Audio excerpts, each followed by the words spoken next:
खुश आमदीद। अच्छा, कभी ये सोचा है कि जब हम किसी को आवाज़ देते हैं, किसी को पुकारते हैं, तो उसके पीछे भी कोई ग्रामर होती है? ज़ुबान के कौन से उसूल काम कर रहे होते हैं? तो आज हम इसी बहुत ही दिलचस्प मौजू पर बात करने वाले हैं कि अरबी और उर्दू में किसी को पुकारने का अंदाज़ क्या है और ये हर्फ़ निदा आखिर चीज़ क्या है। आइए इसको गहराई में समझते हैं। तो आज हम क्या क्या देखने वाले हैं। सबसे पहले तो एक छोटा सा तारुफ हो जाएगा, फिर हम 3 बड़े अहम उसूलों को एक एक करके समझेंगे और आखिर में कुछ बहुत ही खास केसेस देखेंगे जो या से भी आगे की बात करते हैं। चलें शुरू करते हैं। चलें जी, तो सबसे पहले बात करते हैं बिल्कुल बुनियादी चीज़ों की, वो बुनियादें जो उर्दू और अरबी दोनों में किसी को पुकारने के लिए मुश्तरक हैं। अच्छा, एक सवाल है, किसी भी जुबान में किसी की तवज्जो हासिल करने के लिए क्या किया जाता है? सवाल तो बहुत सीधा सा लगता है ना, लेकिन इसका जवाब बड़ा दिलचस्प है। हर जुबान के पास ना एक खास टूल होता है, एक खास लफ्ज़ जो समझे कि एक अलार्म की तरह काम करता है। जैसे ही वो लफ्ज़ बोला जाता है, सुनने वाला फौरन मुतवज्जे हो जाता है। अब जरा यहां देखें, उर्दू में हम कहते हैं ए भाई और अरबी में कहते हैं या ज़ईदो। अब इन दोनों में वो खास अलार्म, वो टूल कौन सा है? बिल्कुल, उर्दू में ए और अरबी में या। यही वो छोटे से अल्फाज हैं जिनकी हम बात कर रहे थे और यही हमारे आज के मौजू का असल मरकज़ हैं। तो ग्रामर की ज़बान में इस पुकारने वाले लफ्ज़ का एक बाकायदा नाम भी है। इसे कहते हैं हर्फ़ निदा। सीधे लफ्ज़ों में ये वो लफ्ज़ है जो किसी को पुकारने के लिए इस्तेमाल होता है। जैसा कि हमने अभी देखा, ए और या ये दोनों हर्फ़ निदा हैं। अच्छा, तो अगर पुकारने वाले लफ्ज़ को हर्फ़े निदा कहते हैं तो जिसे पुकारा जा रहा है उसे क्या कहते हैं? उसे कहते हैं मुनादा। तो हमारे पास 2 चीज़ें हो गईं, हर्फ़े निदा यानी पुकारने वाला लफ्ज़ और मुनादा यानी वो जिसे पुकारा जा रहा है। ए भाई की मिसाल में भाई मुनादा है और या ज़ैदू में ज़ैद मुनादा है। बस ये 2 नाम याद रखने हैं क्योंकि आगे सारी बात इन्हीं पर होगी। ठीक है, बुनियादें तो समझ आ गईं। अब आते हैं पहले उसूल पर। देखते हैं कि जब किसी एक नाम जैसे ज़ैद को पुकारा जाता है तो अरबी में क्या तब्दीली आती है। तो पहला असूल ना बड़ा सीधा सा है। अरबी में कुछ नामों के आखिर में एक हल्की सी नून की आवाज़ आती है जिसे हम तनवीन कहते हैं, जैसे ज़ईदुन, ज़ईदुन। अब होता यह है कि जैसे ही आप इससे पहले या लगाते हैं तो ये या इस नून की आवाज़ को ख़त्म कर देता है, बस। लेकिन नाम पर जो पेश है वो वैसे का वैसा ही रहता है। यहां मिसाल देखें तो बात बिल्कुल साफ हो जाएगी। ज़ैदुन था, या लगने के बाद बन गया या ज़ईदु। वो आखिर की नून वाली आवाज़ गायब हो गई। इसी तरह रजुलुन बन गया या रजुलु। है ना आसान, बस आखिर की तनवीन ख़त्म हो जाती है। चलें अब कहानी में एक छोटा सा ट्विस्ट लाते हैं। फर्ज करें कि जिसको पुकारना है उसके नाम पर पहले से अल लगा हुआ है, यानी वो खास है, जैसे अर रजलू यानी द मैन। अब क्या होगा?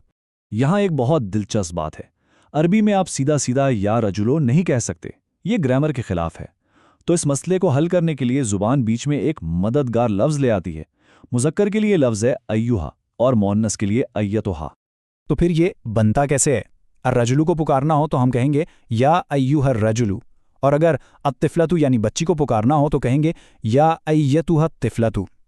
यानी या और अल वाले इस्म के बीच में ये मददगार लफ्ज़ आ जाता है और मुज़क्कर मुअन्नस का फ़र्क भी वाज़े हो जाता है। ठीक है, अब आते हैं तीसरे उसूल की तरफ, और ये बहुत अहम है क्योंकि ये अब्दुल्ला या अब्दुर्रहमान जैसे बहुत आम नामों पर लागू होता है। देखते हैं यहाँ क्या होता है। यहाँ उसूल एक बार फिर बदलता है। देखें, अब्दुल्ला जैसे नाम असल में 2 हिस्सों से मिलकर बनते हैं। जब हम इनसे पहले या लगाते हैं तो ये नाम के पहले हिस्से की आखिरी हरकत को बदल देता है। यानी अब्दू पर जो पेश की आवाज़ है यू साउंड, वो ज़बर की आवाज़ यानी ए साउंड में बदल जाती है। अब्दू से अब्दा हो जाता है। अब मिसाल देखें, बिल्कुल समझ आ जाएगा। अब्दुल्ला था, जब पुकारा तो बन गया या अब्दुल्लाही। देखा, अब्दु से अब्दा हो गया। इसी तरह अब्दुर्रहमान बन जाएगा या अब्दुर्रहमानी। ये तब्दीली बहुत अहम है और कुरान और दुआओं में बहुत नज़र आती है। तो अब तक हमने 3 बड़े उसूल देख लिए, लेकिन कहानी यहाँ ख़त्म नहीं होती।